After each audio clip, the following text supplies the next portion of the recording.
presented by Maithili Gaurav. Bam Kali recording studio Mansi.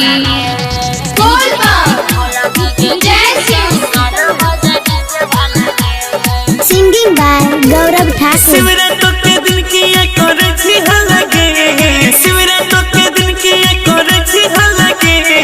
Bhola ji के भजन बजा डीजे वाला रे। अच्छा भोला जी के गाना बजा डीजे वाला रे। लागे छी जोगन पे नी कंठी में लगे, लागे छी जोगन पे नी कंठी में लगे। भोला जी के भजन बजा डीजे वाला रे। भोला जी के गाना बजा डीजे वाला रे।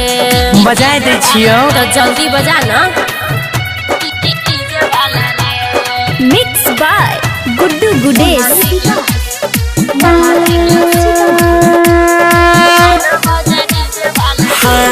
तोहर फरमाइश पूरा करब विशेष। कहाँ जाय छी पिन्ही के भगवा ड्रेस। बबे के पूजा करेले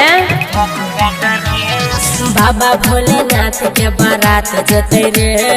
भूत प्रेत डीजे सब साथ जते रे। अच्छा ई बात छै। जैसे छोबरतिया के मुंह के लगे, जैसे छोबरतिया के मुंह के लगे। भोला जी के भजन बजा डीजे वाला रे। भोला जी के गाना बजा डीजे वाला रे।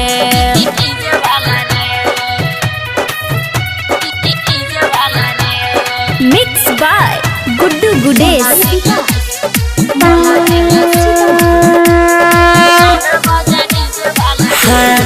भगती के तोरा लागल छोगे धुन।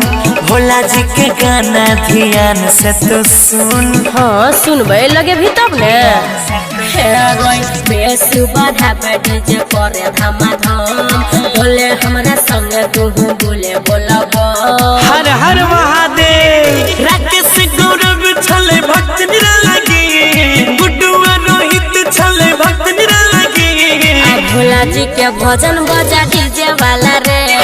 भोला जी के गाना बजा डीजे वाला रे। ले बजा दे छियो गौरव ठाकुर के।